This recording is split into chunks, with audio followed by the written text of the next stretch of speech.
আসসালামু আলাইকুম এভরিওয়ান, সবাই কেমন আছেন? আজকে আপনাদের সাথে আমি একটা ভিন্ন রকমের ভিডিও শেয়ার করব, যেটা অনেক আগে আপলোড করার কথা ছিল। তো দেখতেই পাচ্ছেন আমি এখানে পিঠা বানাতে বসে গেলাম। তো আমি এটা হচ্ছে ভোর সকাল 5টার সময় হচ্ছে পিঠা বানাতে বসলাম।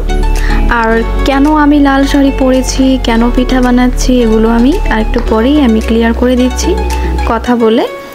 তো এই যে দেখতেই পাচ্ছেন আমি বলেছি যে পিঠা বানাচ্ছি এখন। তো আমি পুলি পিঠা বানাতে বসে পড়লাম। আর এখন যে ভিডিওটা দেখতে পাচ্ছেন, এই ভিডিওটা হচ্ছে 2023 সালের সেপ্টেম্বরের 10 তারিখের ভিডিও। তো আপনারা হিসাব করে রাখুন কতদিন আগের ভিডিও ছিল এটা। তো ওই তখন হচ্ছে আমি যেহেতু অনেক অসুস্থ ছিলাম, তখন কোনো ভিডিও আপলোড হয়নি। তো এখন ভাবলাম যে ভিডিওটা এখন শেয়ার করি। তো এখন থেকে আমি টুকিটাকি কিছু আমার ডেইলি ব্লগ শেয়ার করব, কিভাবে আমি আমার দিনকাল কাটে বা কি করি। হ্যাঁ, আপনারা যদি এগুলো দেখতে চান আমাকে কমেন্ট করে জানাবেন। দেখতে পাচ্ছেন এখানে আমি কিন্তু কখনো এইসব পিঠা বানাইনি। তো আমার খালা বলছিল যেহেতু আমরা পিঠা বানাচ্ছি, তুইও চলে আয় আমাদের সাথে, পিঠাগুলো বানা, দেখ কেমন হয়। তো আমি বললাম যে আমি তো কখনো এগুলো বানাইনি। তো বললো বানাইনি কখনো, তো এখন বানানো শিখ, পিঠাগুলো কেমন হয় বা কেমন ডিজাইন হয় সেগুলো একটু বানিয়ে মানে ওদের দেখাতাম। তো আমার আম্মু এবং খালা ওনারা হচ্ছে ঘরের কাজকর্ম করেছে রাত্রে থেকে, ওনারা মানে সজাগে ছিল, ওনারা ঘুমায়নি। তো আমি হচ্ছে 2-3 ঘন্টার জন্য একটু ঘুমিয়েছিলাম কাজ টাজ করে। পরে হচ্ছে ভোর 5টার সময় উঠেছি, খালা আমাকে ডেকেছিল, ছোট খালা। তো এই যে আমি হচ্ছে খালা দেখা দেখি পিঠা বানাতে বসে পড়লাম। তো তাও অনেক চেষ্টা করে কিন্তু আসলে সুন্দর পিঠাই বানিয়েছি। আমার খালা বলছিল অনেক সুন্দর হয়েছে পিঠাগুলো। তো যেটা আমি আসলে চেষ্টা করি সেটা কিন্তু সুন্দরই হয়। তো যে দেখুন পিঠাগুলো কিন্তু সুন্দর করে বানিয়ে আমি কিন্তু সুন্দর করে মুখটা পেঁচিয়ে বন্ধ করে দিয়েছি। তো এখানেও আমি আরও কয়েকটা পিঠা বানাবো, আর এরপরে আমি আরও কয়েকটা মেরা পিঠা বানাবো। তো আমার হচ্ছে আজকে বেবি শাওয়ার ছিল, যখন হচ্ছে প্রেগনেন্সির 7th মান্থ কমপ্লিট হয়, তখন হচ্ছে 7 মাসের একটা অনুষ্ঠান করে মার বাড়ি থেকে। তো সেটাই হচ্ছে বেবি শাওয়ার। তো আজকে আমার বেবি শাওয়ার ছিল।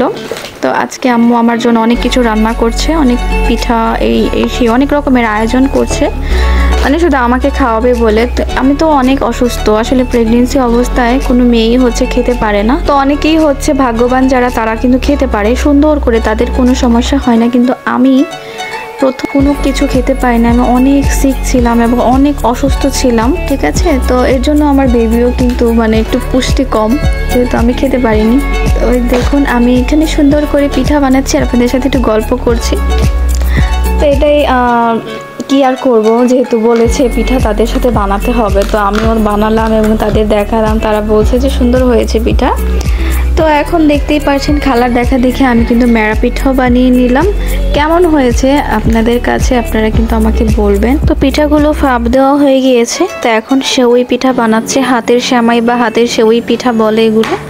এখানে আমার খালাতো বোন এবং আমার মামি, ওরা দুজনে মিলে এই পিঠাগুলো বানাচ্ছে এবং কিছুক্ষণ পর আমিও ওই পিঠাগুলো বানাবো। তো সবগুলো পিঠাই নাকি আমার হাতের ছোঁয়া লাগবে এবং আমার হাতের তৈরি লাগবে। তো এই যে দেখুন সুন্দর করে কিন্তু আমার মামি অনেক পিঠা বানিয়েছে, আমিও কিন্তু মামির দেখা দেখি বানাচ্ছি। তো যতটুকু কাজ পেরেছি, যেমন আমাকে বলেছে আমি তাই করেছি। তো এখানে কিছু কেনাকাটা ছিল আমার শ্বশুরবাড়ির মেয়েদের জন্য। তো এই যে তাদের জন্য কিছু কেনাকাটা করেছি। আর এই হচ্ছে খাবার, যেগুলো হচ্ছে কিছুক্ষণ পরেই হচ্ছে খাওয়া দাওয়া হবে। তো আমি কিন্তু সারাদিন না খেয়েছিলাম, রাতে হচ্ছে আমি খাবারগুলো খেয়েছি। আর তারা যখন এসেছে, যখন হচ্ছে অনুষ্ঠানটা শুরু হয়েছে, তখন হচ্ছে আমাকে বিভিন্ন রকমের ফল খাওয়ানো হয়েছিল।